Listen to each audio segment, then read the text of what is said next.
Yo, what's up, everybody? Welcome to your favorite show. You know who I am, man. The one and only Mykell Mathieu, aka Mykell the PG the Sum. And I'm with my guy, Lam, and you know we are the Misfits, ready to bring you that action, that fire, everything you need from your favorite guys, the greatest tag team in sports. I don't care what WWE has to say, AEW, it is us. Elam, what's up, bro? Yo, what's up, world? You know who it is. It's your guy, Elam. And as the PG said, you are tuned in to the tightest tag team tandem this side of the galaxy. Yo, today we have an awesome show for you. Yo, Lakers trounce the Oklahoma. I can't talk today. Oklahoma City Thunder. Name today. Get out of here. Oklahoma City Thunder. Is it a mirage? Is OKC really about that life when it comes to the playoffs? Clippers, 4-game winning streak. Are they a dark horse for the Western Conference crown? The Dumbers. Come on, man. Elam, what's up? The Dodgers stumble in Philly. Blake Snell goes to the IL. Is it time to panic in LA? And do we have Angels in the outfield? Mike Trout is back, but is he the MVP? Yo, stay tuned. You know who it is. It's the Misfits, Mykell. Let's launch it. Just had to give me a drink there, but we got to start with I guess they're the kings of Tinseltown, the Los Angeles Lakers, who started the day off lovely. I didn't know what to expect of my day today. I was kind of like, man, what is it gonna be? It's that they control my energy. You know what I'm saying? I mean, that's how you know you're a real fan of. That's how you know you're a real fan. Facts. That's how you know you're real. When they dictated my energy and they made my energy lovely because they came out and they attack. And you already know what I feel about OKC. And seeing this today further added to my belief that, man, I don't know. I know they're the top seed, but the regular season is postseason is different. And I know they play again Tuesday night, but the Lakers took care of business and looked like bullies. 126-99. Luka went crazy. Austin Reeves went crazy. The Snowtime Lakers. I don't know if y'all like that it's one or the not. Lake Snow, bro. It's Lake Snow. We're gonna have to ask the people what they like. What y'all like better, Laker Nation out there, Laker fans? Y'all like Snowtime Lakers or the Lake Snow? Either one is solid, but it was just a great win. The Lakers played great defense, only allowing to give up 99 points to that team. I'm telling you, that hasn't happened since November 15th. You know what I'm saying? So the $1 million question is, you know what I'm saying, is Oklahoma City, are they a mirage? Can their playoff inexperience sink their championship aspirations? We know last year, you know, they were one of the top 3 teams, I want to say, in the Western Conference Finals, faltered in the playoffs. They just came off a huge loss against Houston. This was a must-win game for both teams. What did today show you? What did tonight tell you? Man, it just showed me that the Lakers can hit another gear. Honestly, LeBron James looks like he's the third guy on this team, which is very scary because he's LeBron James. But the way that Austin Reeves has been playing, it looks like the Lakers got 2 Lukas almost, you know, 2 guys that aren't overly athletic, that's going to jump out of the building, aren't super explosive, but they just find a way to go get points, to get assists, creating for others, and they find ways to knock down shots. And having those 2 guys pretty much leading the way to where LeBron can kind of coast and put a little more effort on defense. And whenever, whenever you have Dorian Finney-Smith and Vanderbilt, and they're out there flying around on defense, gaining extra possessions, getting tip balls, it makes the Lakers so tough. And with OKC, for me, I've been telling you, you know, we've been at Laker game and Clipper games, and we're talking about these teams. And I'm like, other than Shea, I can't trust anybody else that's going to really show up in the playoffs until they prove me wrong. And tonight was one of those nights against a Laker team that was really after. So I don't know if OKC is just comfortable right now. Maybe that can be an excuse, but they just looked like a team that was unprepared and got outplayed to where it's like they may not want to see the Lakers in the playoffs. E, what's your Now, thought? listen, bro, this the Misfits. Misfits don't deal with excuses. I was looking for Shea Holmgreen and Jalen Williams to really step up. And what I saw today had me disappointed. Jalen Williams went 4 for 14 for 16 points. He was gunning. He was trying to get him up, but the Lakers were Dorian Finney-Smith, Jared Vanderbilt made life difficult for him. Even the guy that you call a cone drill, Luka Doncic, he was disruptive. You know what I'm saying? So yeah. I'm loving what I'm seeing, but I hate to say it, man. Oklahoma City, they may be fool's gold. You know, there's some regular season wonders. They've been doing great this year. They're one of the top 2 teams. I want to say they still have the number 1 overall seed in the NBA, the best record in the NBA. But crunch time is approaching, and these dudes are faltering, bro. Like, you're not going to stop Shea. Shea had, you know, a great game today. He was 26, 12 for 23, 26 points, like I said. But it's the other guys. Shea Holmgren, 4 for 6, 10 points. You can't have that. You have a clear size advantage. You have a perpetual mismatch when the Lakers play small ball. This is why I keep saying, big dudes, you got to play inside out. Play with your back to the basket. I understand in today's game, in the analytics, the 3-point shot is the most valuable shot. But when you have somebody like Shea Holmgren, who is allegedly supposed to have a bag, bro, you're 7'2", 7'3". There's no other Laker that's able to defend you on the low post. Go post up. But that's where, Elam, it doesn't really create too much fear when it comes to some of these tall guys, because they want to dribble the ball. Elam, you know how it is. Like, if we on the floor, I'm the little guy. If you 6'7", 6'9", I can deal with you better outside trying to dribble against me, because I'm quicker. I can get to the spots faster than you and things like that, to where, yeah, you're going to have to make some big, like, long strides to get to the rim. But that's what help defense is for. And for a guy like Chet, just like Victor and some of these other guys coming in, if you can't really do anything inside, it's like, how much of a strength are you really to your team? You're a liability, because you're not about to. Chet is not about to dribble against a LeBron James and consistently go get buckets and get. You know, he's not doing that against Vanderbilt. He's not doing that against Dorian Finney-Smith. Hell, he's not even doing it against Dalton Connect if he has to get some minutes on him. His best advantage is that you're 7 foot, 7'1", being around the basket. That's why I was telling you, it's hard for me to have any fear for this Thunder team, whether you're the Lakers or Clippers here in LA, because they have to play one way, and that's outside driving off the dribble. They can't get no easy post buckets, and that's where teams like the Lakers and even the Clippers can take advantage, and we saw the Lakers do it today. No, what we're seeing, man, is that the NBA has turned into European basketball. That's why you see a lot of foreign-born players really excelling. Shea, Luka, Joker, Giannis, where everything is predicated and so much emphasis is placed on just spacing, right? Being able to shoot, being multiple, like on the wing. But I'm starting the campaign, man. Make big men big again, because it's there's absolutely no reason for somebody like Shea Holmgren or Victor Wembanyama to be playing on the wing. You have a clear advantage, and there's, like, you look at Ivica Zubac. He's killing as a traditional center. He's giving you 20 and 10, 25 and 20 games.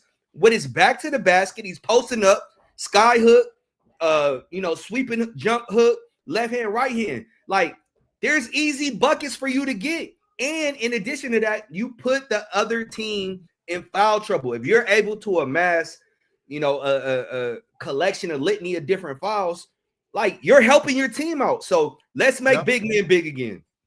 And, it's going to be very vital, because just as important, Shea's going to be Shea. He's somebody that I trust wholeheartedly. He gonna show up and he gonna hoop in the playoffs. But it's gonna be these other guys, especially somebody like Chet, that can be a true advantage if he can do something inside. Guys, this game is going to be physical in the playoff. They're not going to let no big guy like that dribble down the paint and do anything. People going to get in front of them, put bodies in front of them, and make it tough. And the Lakers show, hey, we got these vets. You guys are still young. Y'all ain't done it yet. And it's crazy, Elan, because when we was at that Clipper game, we was going back and forth. You were one of the people talking about what the Thunder this, the Thunder that. I'm like, I don't trust none of this Thunder talk. And they made a fool out of me. It's crazy because they have been the most consistent team on both sides of the ball, offense, defense. Against the Lakers, their shots weren't falling, and they didn't play a lick of defense. The Lakers out-thundered the Thunder. They played stout, solid, aggressive, tenacious defense. They hustled to the ball, they rebounded, and they knocked down, I want to say, over 50% of their three-pointers. They made 22 on the night, which tied a franchise record. This game, I think, is very telling that in a 7-game series, Oklahoma City may have some problems. Yeah, and they got to figure it out because, the Lakers are the Lakers. Right now, they sit in that third spot. They got a lot of love today. Can't believe Steph only scored 3 points and they lose to the Rockets. The Nuggets lose to the Pacers. So the Lakers are sitting pretty. But for you Thunder fans out there, I know you got to look. They can't get comfortable. Yeah, can't get comfortable. No, I can't get comfortable. But you got to trust LeBron James and trust a guy like Luka who just led a team to the finals. But let's move it from downtown LA to Inglewood, California, to the Intuit Dome with the Inglewood Clippers, which some people say they should be called, but the Los Angeles Clippers of Inglewood, they're able to, right now they sit in that fifth spot, bro. Like, it's crazy because when they went on that 2-8 road, they went on that road trip and they were like 2-6. It didn't look good, but man, they've won 14 of their last 17 games. They won 4 straight. They look like a powerhouse coming off of 2 wins over Dallas. Blew them out in both games. Yesterday's game, Ivica Zubac made history. The first player to be perfect with 25 and 10. Kawhi Leonard, 29 points. James Harden, 29 points. They look like a team that is for real. So my question is to you, Elam. Are they built to outduel a team like the Denver Nuggets or Oklahoma City if they have to see either team in the first round? Listen, man, Ty Lue has these dudes flying under the radar. I didn't see this coming. I thought if any team was going to make the playoffs from Los Angeles, it would be the Lakers. Newsflash, we're going to have 2. What you're seeing from the Clippers is phenomenal, right? They play such an aggressive and connected style of defense that make things difficult on opposing teams. It doesn't matter if you excel at, slash into the basket or you looking to get 3-point shots. You're not getting much. And with Zubac and Kawhi crashing the boards, you're only getting 1 shot. So you better make the most of it. Listen, dude. This team, and this is a big if, this team can make a run at the Western Conference Finals. I am a firm believer. But the question that I have, dude, is when is Los Angeles going to wake up? Because there's never anybody in the stands. I have yet to go to a Clipper game. We know LA. Elan, we know LA. People don't show up. I get it. But I was told by Clipper Nation, and I got to hit you with the air quotes. I was told by Clipper Nation that they would sell out if they had their own arena. I don't think it's happened yet. And here we are on the cusp of the playoffs. I honestly don't think there are enough Clipper fans to fill up that arena. But it is a travesty. In a cathedral of pandemonium, it's not that raucous, and it should be. The Clippers deserve it. I'm not a Clipper fan by any stretch of the imagination, but this team deserves better than what Clipper fans are giving them. Yeah, and especially the way that they're hooping, man. They're starting to put everything together. They are a true dark horse. Kawhi is looking the healthiest he has looked in a while. James Harden looks like a guy that still has it and is like, I'm trying to get me a championship. Zubac is playing some great basketball. Bogdanovich is there. You got Norman Powell. If he can get it together and be consistent, he's another guy that can drop 30 on you if you sleep. You know, you got Chris Dunn, Derrick Jones with their defense. And then their energy, just they have a lot of pieces that is built for them to make things happen when it comes to the postseason. So for you people out there, if you're not tuning in, you need to be watching what the Clippers are doing. And for people available, we're all these Clipper fans who are all over Twitter talking crazy to me when I want to talk my mess about the Lakers. Y'all got to show up to the games. They need your help.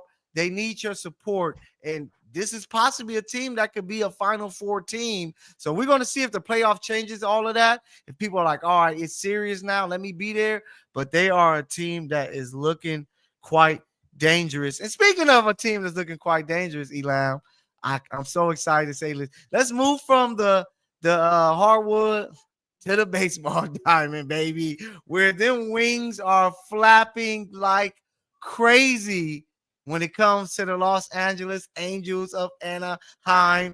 Baby, they are doing their thing. They are 6-3 after picking up another win today at home. They have won 3 series already to start the year. Mike Trout is coming off. He didn't hit a homer today, but the 3 prior games he hit a home run. Shout out to just, man, good baseball all around from the Angels. Catcher Ohapi he's almost happy. He is balling 4 straight games with a home run. He is the first one, the first catcher to be under 26 years old to hit 4 straight homers in a game, like 4 straight games hitting a home run since Yogi Berra. So history is being made. Shout out to Ron Washington. He's doing some great things. Elan, have you been able to check out a real baseball team by watching the team in there in Anaheim? Yeah, just like, you know, you have the B team in basketball, the Clippers. You have what's that team that plays in Orange County? They're not even a Los Angeles based team. The Angels in the outfield. Listen, oh, happy day. I get it. You're happy, bro. Logan O'Hap, he's batting 345, 10 hits on the year, 9 RBIs. It's a little too early for me to even really consider the Angels. Mike Trout is healthy. We both know that's not going to last the entire season. And you never know. We know. It's a great, you know, first month story. The Angels are relevant. I know that's your team. You're excited. But listen, Ron Washington is not going to be able to keep up this pace. Not because he's not a great manager. You don't have the arms. You don't have the bullpen. And if Mike Trout goes down for any amount of time, what are you getting? Can Logan O'Hoppe keep this up? Can he sustain it? I'm not entirely sure. I'm not entirely confident. They got me thinking about that Royals team a couple years ago that came out of nowhere and won a World Series. And I'm not saying this team is World Series bound, but are they playoffs now? I think if they can hover around that, like the Astros are struggling early. It's so early in the season. It's just, you know, you got to be happy about what you're seeing because last year the Angels struggled right from the jump. And it was ugly right away to where after 10 games, it was like, give this season up. It's a wrap. But I like the rookie Kyron Paris. You know how I feel about the MLB bro guys, you know, the black baseball players that can, you know, show up and show out like a Mookie Betts. But Kyron Paris is a guy. He hit another bomb today. They even on the call, Tim Salmon said that's looking like Mike Trout. That's looking like Bo Jackson when he had on the Angels jersey. So it's, you know, I'm not going to jump too far ahead, but you got to like what you're seeing from this Angel team. It's going to come down to what you said, the arms. Can the starters stay successful and keep playing well? Can the bullpen do their thing? They got Jansen from the Dodgers, so maybe he can rub off some of that luck from being a Dodger. But good luck. The Angels are looking good, but we got to talk to Dodgers because last No, week, no. We're not oh, going to refer to them as just the Dodgers. The champs. The champs okay. are here. It's a new season, man. We can't call them champs still. It's a brand new season. But the champs, all right, the Los Angeles Dodgers of the Ravine, that's what we'll call them. They kind of stumbled a little in Philly there. They picked up their first L. Last week we were debating. Run the tape. Last week we were talking about how long will the Dodgers go on this winning streak. I told you they'd lose this week. It was bound to happen. But guess what? We're all right. It's all good. We're not worried. But see, on that screen, it says Philly show the Dodgers that they are invincible. And if you watch the show Invincible is strong, but he do be getting smacked up sometimes. And, the Dodgers show a little chink. You lose Tony Snell. He's going to go Blake on. Snell. Blake Snell. Tony Snell plays basketball. Yeah, my fault. Blake Snell. Shout out Tony Snell. He used to go to Hawthorne High, so shout out to him. But Blake Snell, he goes down with an injury, the 15-day injury list. And you know how important pitching is. Ohtani hasn't got, he hasn't pitched as of yet. My question to you, Elam, are the Dodgers too early on, too reliant on their offensive talent to help them win games? And can that be sustainable if their, pitching struggles without Blake Snell being there to lead the way? Man, listen to me. We just won a World Series last year with no pitching. And you telling me we get Dustin May back, Shohei Ohtani back? We haven't even seen Tony Gonsolin on the bump, Clayton Kershaw, Emmett Sheehan, Gavin Stone, River Ryan. Listen, we're good. We have about 15 starting pitchers on this roster. The Dodgers are fine. Listen, the only thing that happened yesterday, Tyler Glasnow didn't have control. He struggled off rip in the first inning. Today, Blake Snell didn't have a ton of success starting off. But listen to me. We were down 5 runs. It was like 5-1. Because Castellanos, he hits a grand slam after Alexander Ovechkin, makes history. And, it's a little meme that goes on about Nick Castellanos. But we were able not only to come back, we took the lead. Listen, these Dodger bats, you haven't seen Freddie Freeman yet. You got 3 dudes in a lineup that's batting under 200, and Max Muncy, who has struggled. You had Kike Hernandez, who struggled. Andy Pages is only batting 118. Listen, all we got to do is get everybody around 230, 245. The Dodgers are going to be invincible. The only thing that can stop these Dodgers are injuries. That's it. Other than that, and even with that, I believe that the front office and Andrew Friedman, he's able to do enough. Will and deal. We haven't even really seen any of the talent that's in our farm system. We have one of the top 4, top 5 farm systems in the majors. Listen, bro, these Dodgers aren't going anywhere. Get used to it. Okay. And I know you are a hater. I know you love hating on greatness, man. You don't know what good baseball looks like. Listen, we're not talking about anything in the 2000s, bro. Don't be a boomer. All right, you on right now. It's some good baseball being played in Anaheim, and I'm loving it. Angel fans are loving it. You know still looking Dodgers up at us in the standings, right? Yeah, but only one game back. So. Yes or no?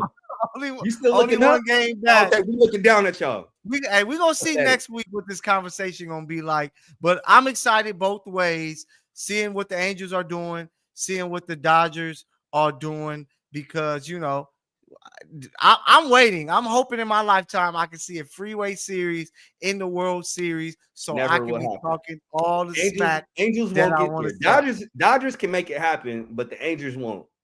Okay, so let's move along. Taking it back to the hardwood, UCLA, the ladies. We talked about them last week, and we were like, "Hey, this might be their year to go and get a national championship."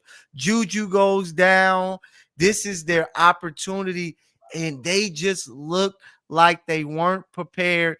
They looked like the moment was way too big. They look like a guy in a club that sees the woman of his dreams and he just doesn't have the it factor to go and get that No number. game.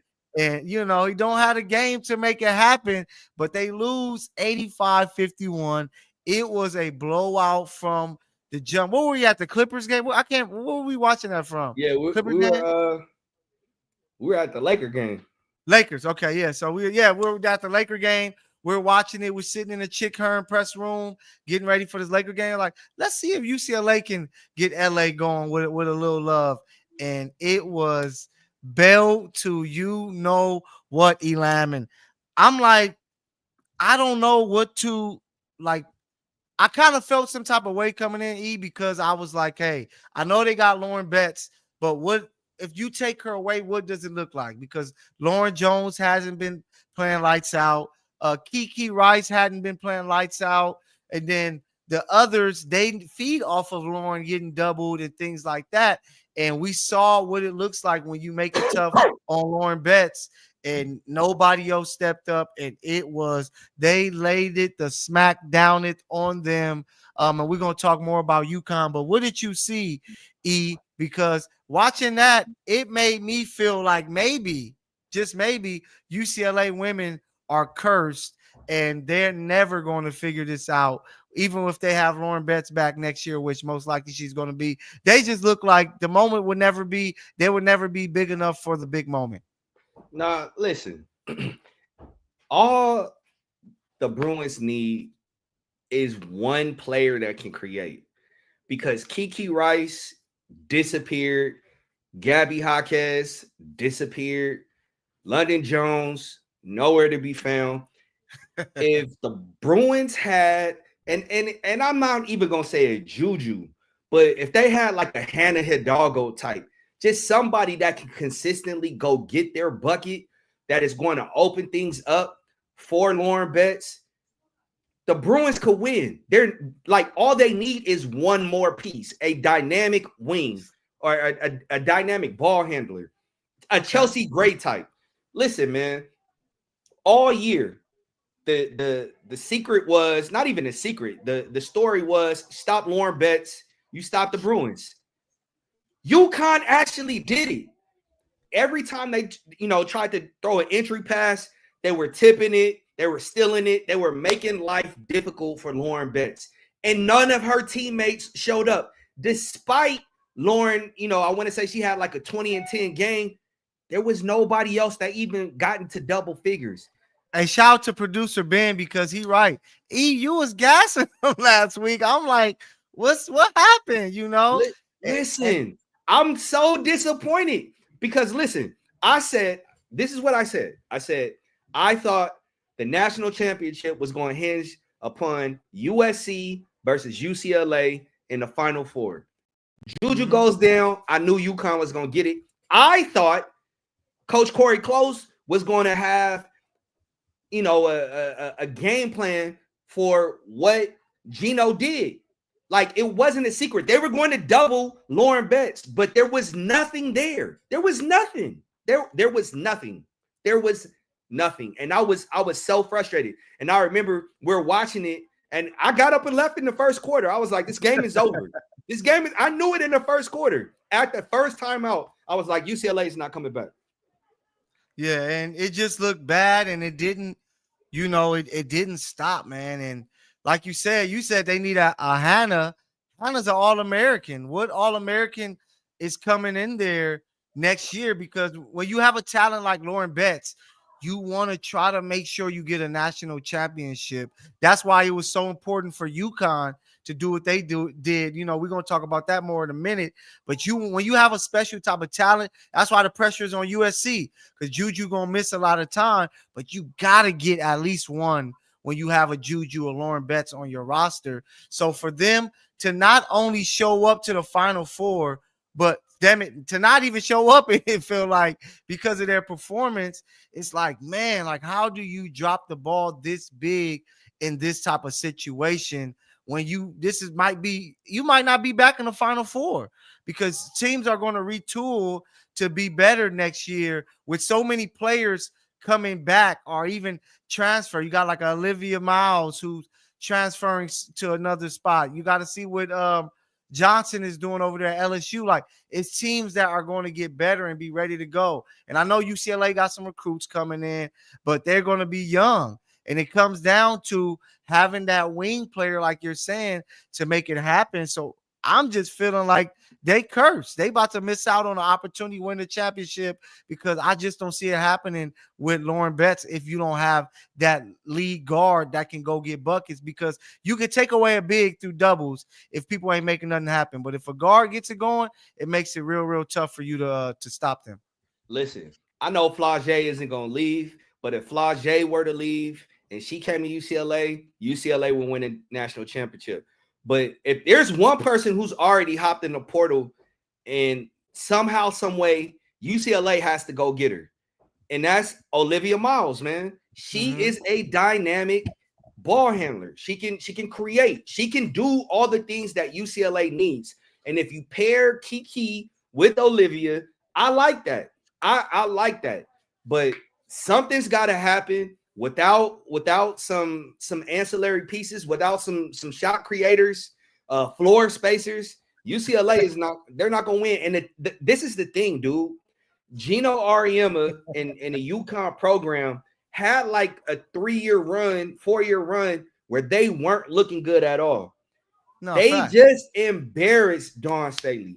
Dawn Staley's going to be back. Gino is back. So yeah, Juju and the Trojans. Juju won't be back next year, not until like maybe January, February. Yep. But you got to account for that too. So Coach Corey Close, she's got to figure it out. But I think at the end of the day, it's going to come down to NIL and who the Bruins are able to attract.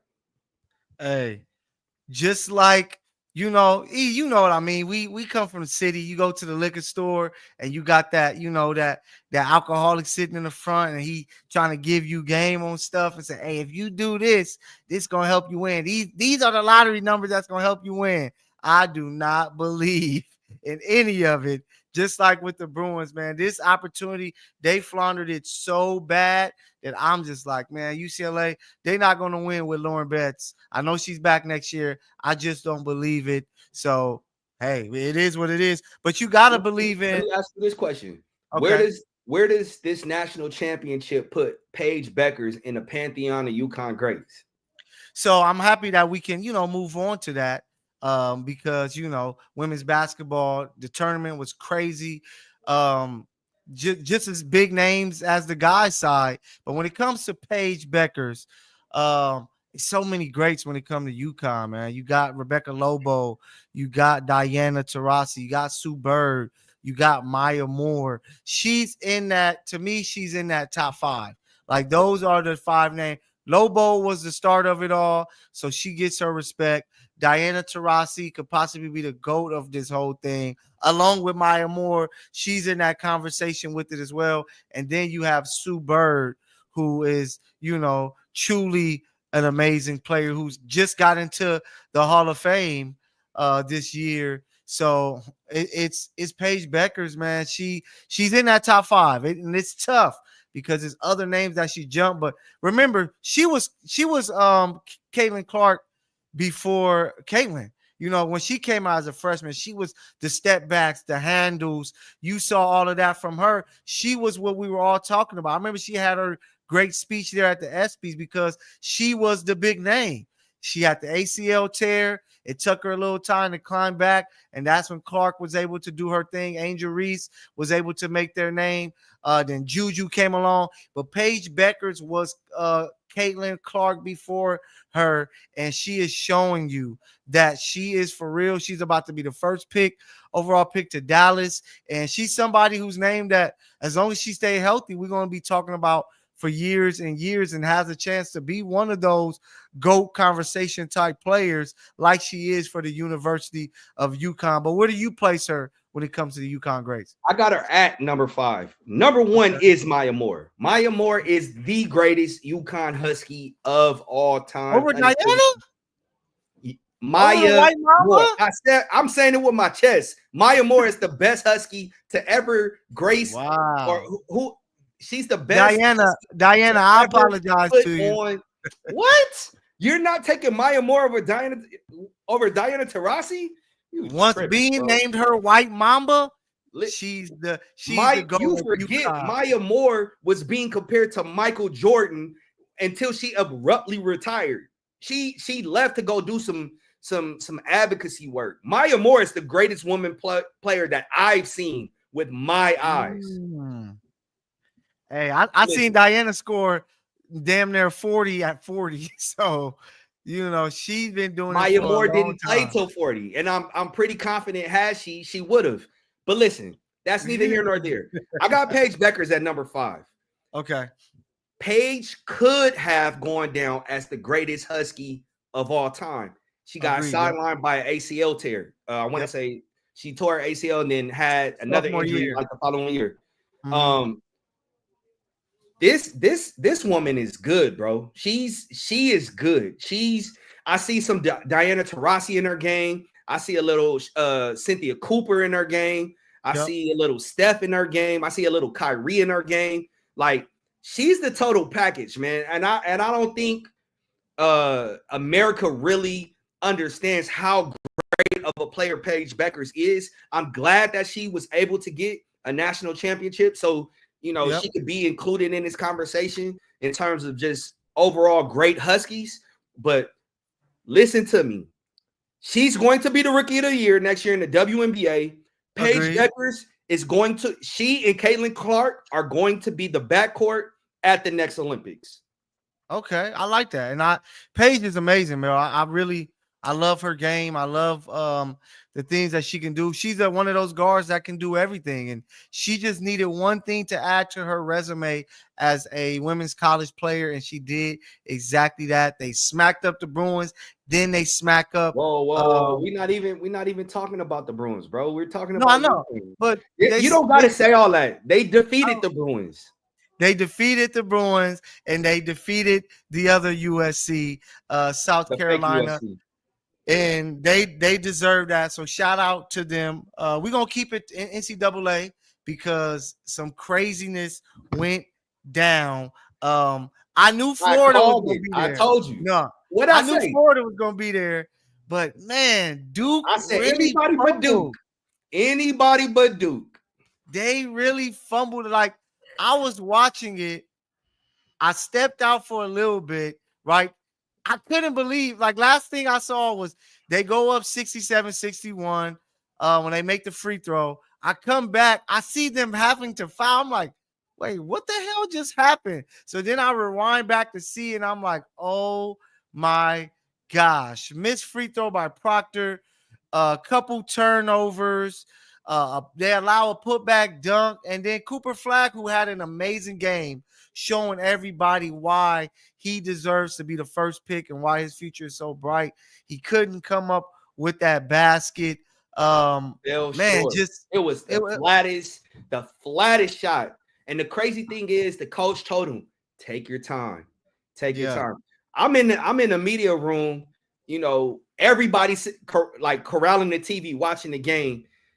I was shocked to see Duke go scoreless over the last 20-25 seconds. They didn't score. And Houston went on an 11-0 run in the last 20 seconds, stole an inbound pass, got the 3-point shot that they needed, to get it within reach. Man, listen, I am so excited that Duke lost because I absolutely hate that team and everything they freaking represent. They're like the poster child for like spoiled kids, even though no, I'm not gonna say that because I'm an alum. But man, I'm happy they lost. I'm happy they lost, and how they lost, I think was so poetic, man, because I was hoping to see them though. They were putting teams away. Yeah, I was hoping to see them because I think the biggest name of the tourney is Cooper Flag, and to have him in the national championship would have been huge. Now you got Florida, Houston. The names aren't as big, on those teams. It's gonna be two gritty teams. I like Florida right before the tournament. I saw them play, and I was like, this team is going to the national championship. They got guard play. They're very, very gritty, and they did their thing, taking care of Auburn in a hard fought game. But the thing that Houston was able to do, most teams would have faltered and just said, hey, they got us. They stayed in it. Their full court press was great at the end to get those turnovers. Then they made big shots. You get a ball fake, dribble, knockdown three.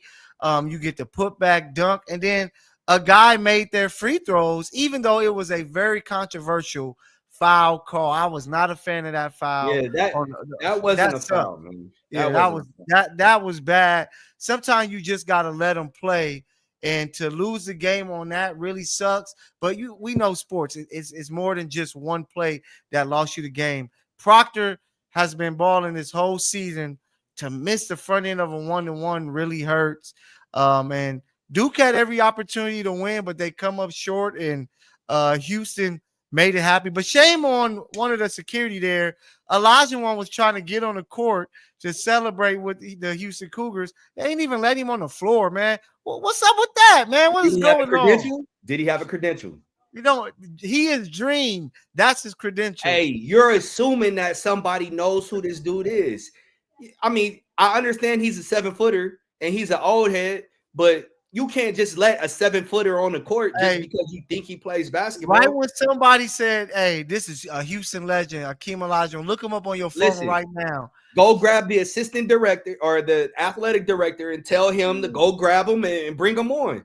That's the school's fault. You can't blame somebody who's making minimum wage for doing their job.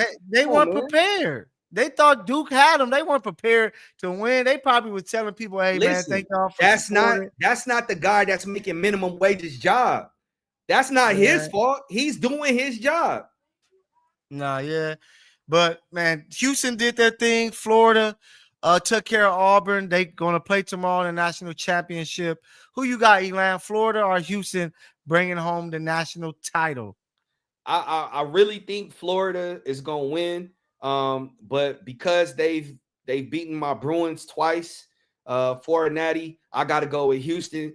So I'm looking at LJ Cryer, my guy, Juwan Roberts, man. Don't make a fool out of me. Emmanuel Sharp, I need you to step up. You didn't have a great shooting night, 4 for 13. But Juwan Roberts, Emmanuel Sharp, LJ Cryer, hey, go get it. You're tripping. And I got family. I got love for people out there in Houston. But how these Gators are playing, they can do it all. They're fired up. They're ready to go. I like the grittiness that they play with.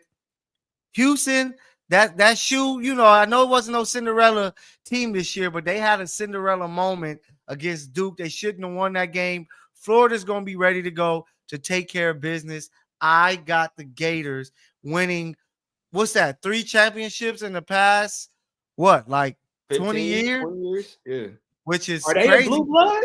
Is Florida now a blue blood? Nah, they still looked at it as a football school, but they winning chips. They bringing home them trophies, man, and they slowly becoming something like it. Well, let's see what they do in the next 5 years. That dude Walter Clayton Jr. is a problem, though.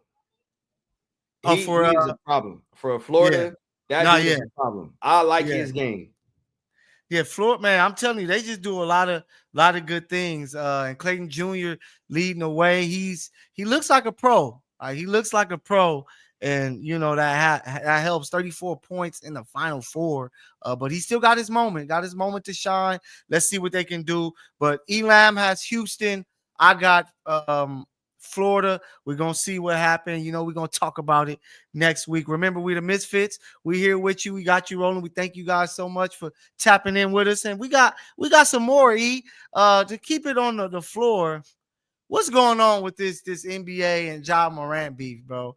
Like, are they turning into the no fun league? Because I know they told Ja one thing, don't do that. But he like, man, this is what we all doing. I ain't the only one making shots and pointing at people. And, You know, you got the NFL with the slime ban.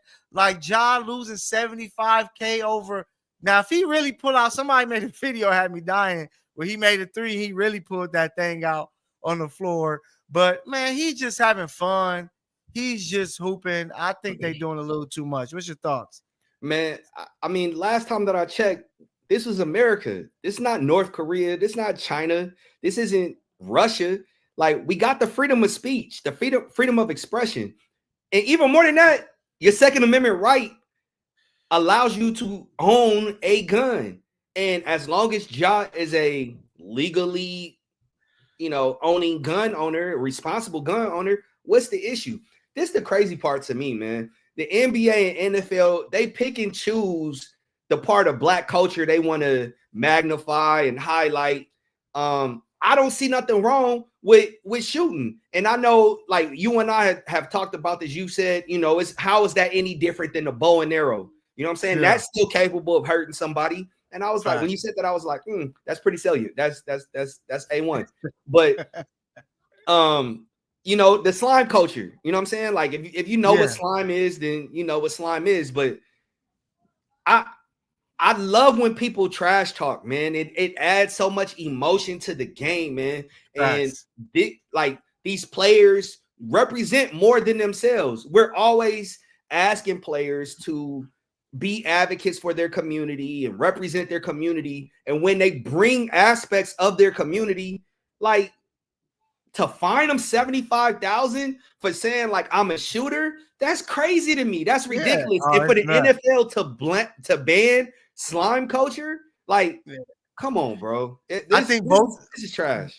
Both of these leagues got to do a better job to realize we got a new era of athlete coming up to where they're much different. They see streamers that's doing certain stuff, the type of music they listening to.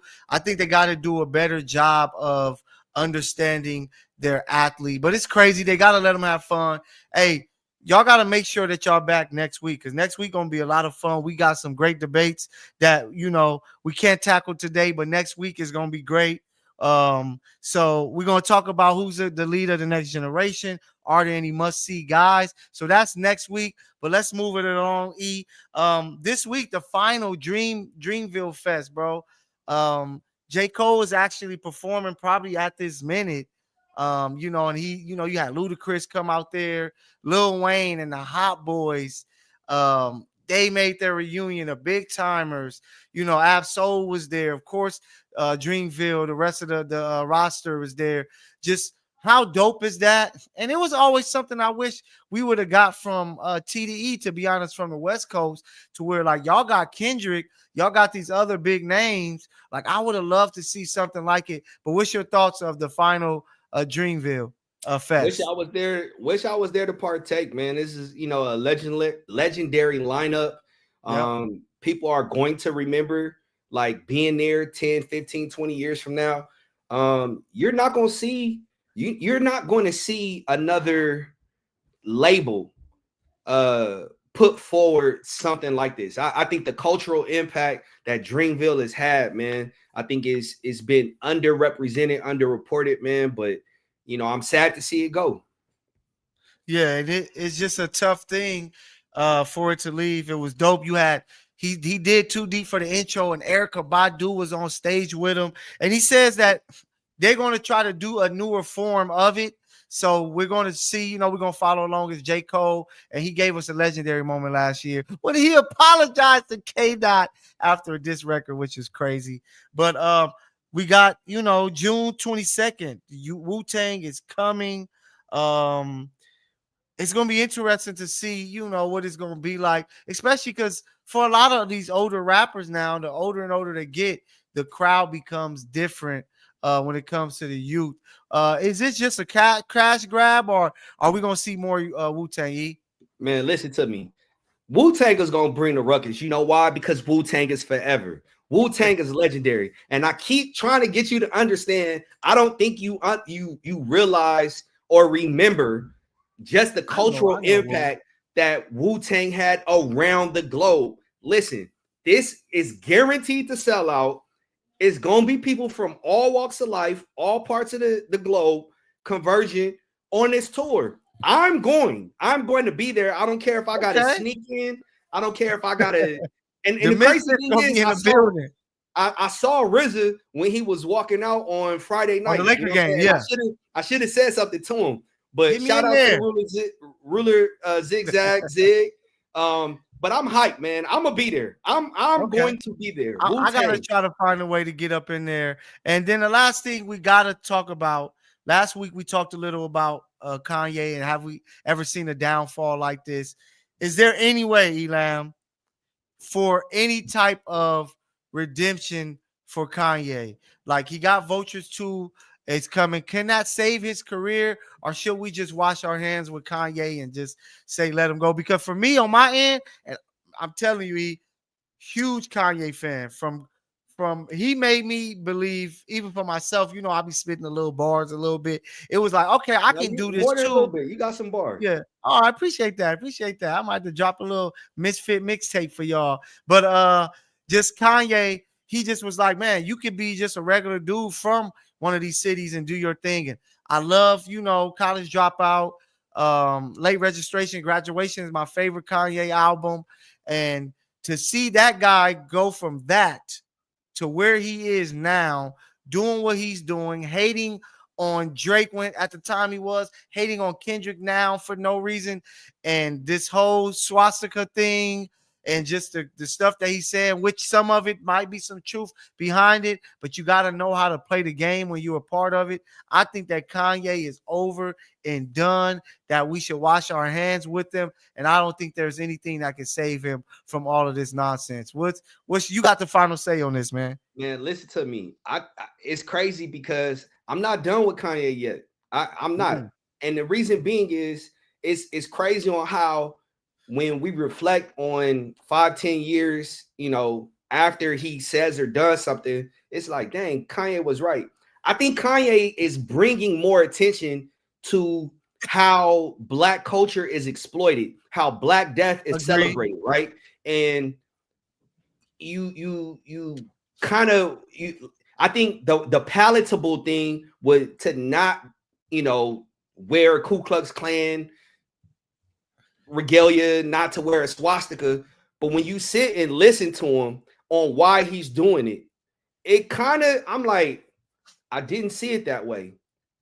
No, Let yeah. me listen. So Yeah. for me, I'm not done with Kanye. I'm gonna listen to it. I'm gonna see what he's talking about. I'm not gonna wash my hands of him because I'm a free speech absolutist, and I think all speech needs to be protected, especially hate speech. So you can hate me, you can cancel me, whatever you want to do, but I'm not done with Kanye.